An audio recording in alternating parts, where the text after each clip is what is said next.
Francis a réussi à le convaincre de venir ce soir pour un sujet qui est tout à fait en phase avec les préoccupations de la Cité Architecture et Patrimoine.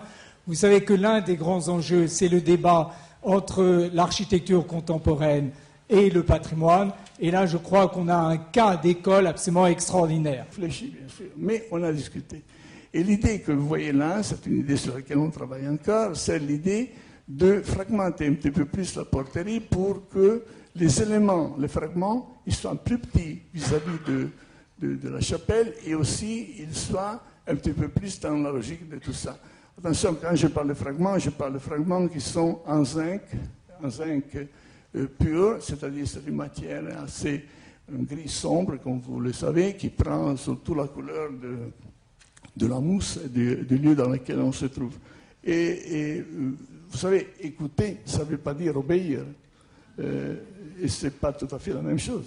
Mais écoutez, c'est peut-être l'art la plus difficile qu'il faudrait apprendre aux jeunes architectes. Écouter les gens, écouter les lieux, écouter les gens qui ne sont pas d'accord, et à un moment donné, écouter la main. Mais c'est seulement pour dire que cette opération a une double valeur. C'est une distance physique, mais c'est aussi un changement de code qui est très important. J'avance un petit peu rapidement, je ne vais pas prendre trop. Ça, c'est aussi un dessin qui explique un petit peu. Il représente le projet ancien, mais ce n'est pas grave. C'est seulement pour vous montrer que ces unités sont vraiment creusées dans la terre. Et je pense que cette idée que la trace de ce bâti dont je parle, c'est faite en creusant et en sculptant le terrain avec du béton, je trouve que c'est une trace. Je ne tâche pas du fait de Le Corbusier, j'y arriverai jamais. D'ailleurs, même la lumière dont je parle, ce serait facile de dire que la lumière que je vous montrais, c'est la lumière de Le Corbusier. Ce n'est pas lui, ce n'est pas moi non plus, ce n'est pas Hausseur non plus, c'est à tout le monde. Mais c'est des choses qui appartiennent à l'émotion. Et je termine là, et je passe la parole à Michel, en vous montrant une esquisse qui vous donne l'échelle. J'ai toujours espéré qu'on puisse essayer d'alléger là le parking. Et je pense qu'il faudra toujours un parking. Il y a des saisons dans lesquelles on ne peut pas faire autrement. Mais je pense que ce serait beau de réfléchir à tous ces cheminements.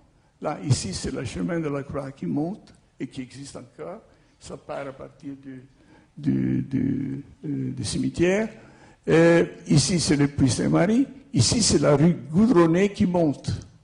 Cette rue goudronnée qui monte, entre là et là, elle fait 900 mètres, 1000 mètres. Mais c'est extrêmement difficile, évidemment, de tenir un site en son état d'origine, parce que ce site, et d'ailleurs j'en tiens pour preuve les images qui défilent ici, cette première image, je crois, qui date des années 40. Évidemment, on peut voir sur cette image, sur la partie ouest, c'est-à-dire sur la partie gauche de l'image, que le site était beaucoup plus ouvert qu'il ne l'est aujourd'hui. Il y avait un très grand champ de culture sur cette partie. Et donc, on voit que le site, effectivement, était sans doute plus dépouillé qu'il ne l'est aujourd'hui. Mais malgré tout, on peut remarquer qu'aux alentours de la chapelle, et notamment sur son côté ouest et sur son côté sud, on avait malgré tout une présence de végétaux que d'ailleurs Corbusier avait remarqué parfaitement bien et qui sont cités dans un plan que Meissonnier a fait pour Corbu. On voit ici un plan qui date des années 40, je crois, 61, pardon, où la situation n'a pas énormément changé. On voit beaucoup plus, par contre, d'arbres dans la partie sud, mais il faut bien comprendre que ces photos aériennes sont des photos qui ne rendent pas compte de la topographie et que, par exemple, tous les arbres qui sont au sud ici n'ont guère d'effet sur l'horizon puisque entre le niveau de la chapelle et des arbres du Trait Rouge, à peu près, on a 10 à 15 mètres de différence de niveau. Vous savez, ce paysage est terriblement linéaire et allongé. Et je pense que ce qui est important de faire sur l'ensemble de la périmétrie de cette colline, c'est de pouvoir continuer d'une manière, enfin de pouvoir lire en continu les lignes de ces mouvements paysagers. Par exemple, ici, il est clair que dans la situation actuelle, l'ouverture, qui est d'ailleurs affirmée par Corbu, en face de cette pyramide, n'est pas suffisante, puisque Corbu désignait cette ouverture vers les Vosges. Et puis, nous avions eu aussi le souci par rapport au développement de plus en plus important des visiteurs, touristes, pèlerins aussi bien, fidèles de Ronchamp, pendant toute l'année. Hein, le site est ouvert tout le temps, sauf le 1er janvier. Nous avons eu le souci tout de même, parce qu'un chapelain tout seul ne peut pas tout faire, il ne peut pas non plus veiller constamment à disons, la bonne tenue du bâtiment. Je voudrais rappeler quelques éléments. D'abord, on a beaucoup parlé de Renzo Piano et ses justices à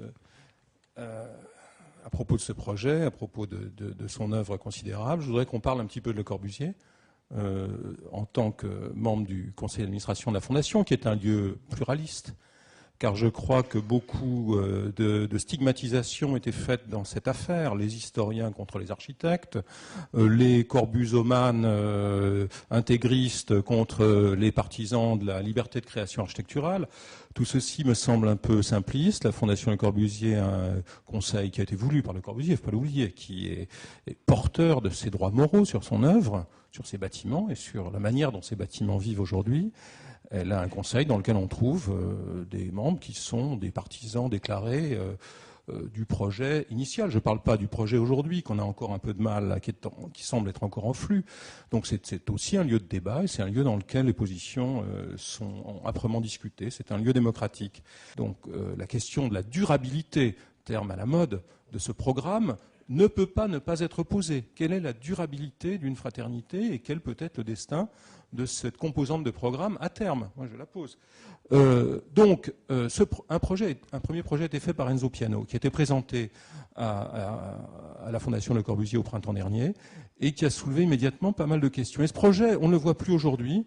On le voit au passage. C'est un projet qui est très différent de la... On a vu les dessins qui montrent le mouvement des masses, mais c'était un projet différent dans sa philosophie, puisque je me souviens que la présentation que Renzo en faisait était une présentation dans laquelle la composante boisée était a priori très importante. Donc c'est un projet qui a été présenté à un moment où il y avait, je dirais, une double carence symétrique, et là la Fondation Le Corbusier n'est pas régie par le centralisme démocratique, donc je m'exprime en mon nom propre. D'une part, l'équipe de Renzo n'avait pas fait d'études détaillées sur le paysage. Il y avait une étude phytosanitaire intéressante, mais il n'y avait pas d'études sur le paysage.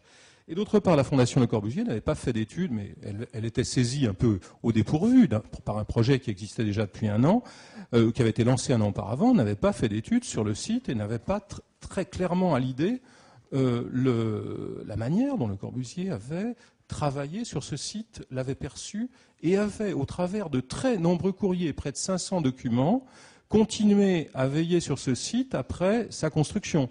L'excellent livre de Daniel Poli, qui est ici ce soir, sur, je crois, et c'est un peu le rôle personnel que j'ai joué dans tout ça, je crois que ce projet, tel qu'il avait été présenté, était susceptible de beaucoup de transformations. Et aujourd'hui, je voudrais noter un certain nombre d'éléments, en rappelant au passage quand même qu'il y a une parole de Le Corbusier sur ce site. On peut la contester, on peut faire des interprétations différentes et divergentes de ces centaines de documents. Il y a quand même des phrases qui sont très claires. Hein. Le Corbusier s'était totalement opposé à l'idée d'un lieu de séjour permanent. Hein. Je ne lirai pas tous ces textes, mais ces textes sont assez savoureux, s'opposant à l'idée que ce lieu ne soit pas un lieu de pèlerinage, devienne un lieu de séjour plus solide. Il disait vous allez faire un caravansérail organisé, une chose épouvantable de carottes, pommes de terre, prières, draps de lit.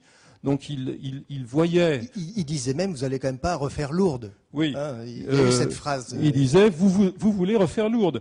Et il a donc amené le chanoine Bolreda à dire, mais non, il y aura une zone de silence, on se mettra à l'écart. Donc il y a eu un vrai débat du vivant de Le Corbusier sur ce lieu. Il y a eu un débat aussi très important, je le signale, sur les modalités de l'accès, qui sont un des thèmes que ce projet finit par prendre en compte aujourd'hui, comme Michel Corajou vient de le dire, de manière tout à fait claire.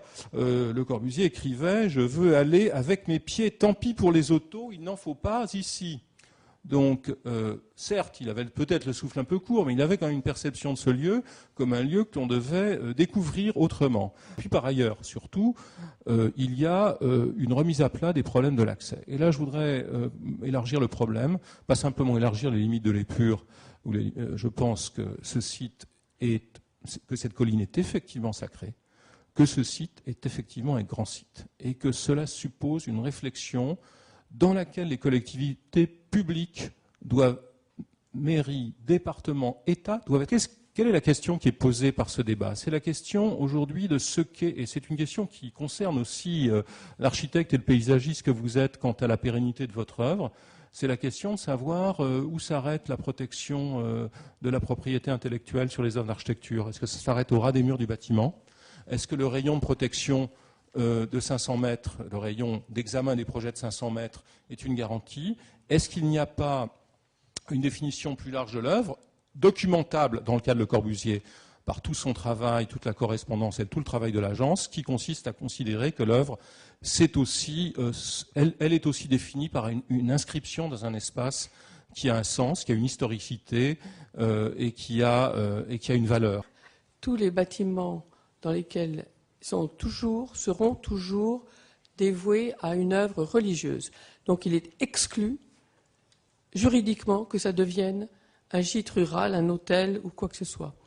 Et la deuxième chose que je voudrais dire par rapport à ça, c'est que l'accueil monastique que nous allons offrir est à l'identique des chambres des sœurs. C'est-à-dire que l'accueil monastique sera composé d'un lit, d'une table, d'une chaise, d'un placard et d'un lavabo. Je doute fort qu'une chaîne d'hôtels accepte de reprendre une telle chose. Et troisièmement, l'objectif n'est pas du tout de faire du tourisme, mais c'est au contraire d'être au service des visiteurs et des pèlerins, mais je dis bien des visiteurs, qui voudraient passer une heure, un jour, une semaine, dans un lieu de silence et en retrait un peu de, je ne veux pas dire de l'agitation, mais de la rapidité du monde. Et nous voudrions offrir justement un monde un peu serein, un peu calme, et c'est uniquement ça que nous cherchons. Et je ne vois pas comment on peut parler de pérennité aujourd'hui, car qui, dans notre société d'aujourd'hui, peut dire qu'il est pérenne dans ces institutions? Quel est votre rapport au lieu, justement? D'abord, je réfute le terme utilisatrice. Excusez-moi. Mais nous n'allons pas utiliser un lieu, nous allons l'habiter. Nous allons le faire vivre. Et c'est ce que nous faisons depuis... C'est beaucoup mieux, je vous le concède. C'est ce que nous faisons depuis 8 siècles. Hein. Et je voudrais juste rappeler en quelques secondes que l'ordre des Clarisses a été fondé du temps de Saint François par Sainte Claire, mais dans la même ville, à la même époque, et que donc toute notre spiritualité est une spiritualité franciscaine, et forcément une spiritualité de contemplation. J'aime souvent dire que cette chapelle a 2 poumons, un poumon culturel, un poumon artistique et un poumon spirituel, et qu'il faut la faire respirer de ces 2 poumons. Si elle ne respire que d'un poumon, c'est comme une personne, à terme elle s'étiole et elle s'essouffle. Et il est bien dans le fond qu'à l'occasion d'un débat pareil, je veux dire, ce savoir puisse servir. Hein. Et je pense que même dans l'équipe de Renzo Piano, ce qui est sorti en fait de nos différentes rencontres, de ce qui a été écrit, quelque part, peut-être à pas modifié sur le fond le projet, mais en tout cas a fait bouger les lignes du projet. Et ça, je dois dire, c'est extrêmement appréciable. Ça veut dire que la Fondation peut aussi avoir un rôle de conseil vis-à-vis des architectes qui sont appelés à construire. Jean-Louis a tout dit. Concernant la position du conseil d'administration de la Fondation, je ne reviens pas là-dessus, elle est très claire. Le conseil d'administration a décidé d'engager et de continuer, parce qu'en fait il était déjà engagé, une relation de travail avec Renzo Piano concernant le développement en fait de ce projet. Hein. Donc pour moi il n'y a pas de polémique. Je voudrais aussi qu'à propos de cette situation, on puisse quand même imaginer que la Fondation n'est pas non plus un organisme autiste et qui serait antagoniste à l'expression de l'architecture contemporaine. La colline est sacrée, la chapelle est sacrée, mais il ne faut pas oublier que l'homme est sacré aussi.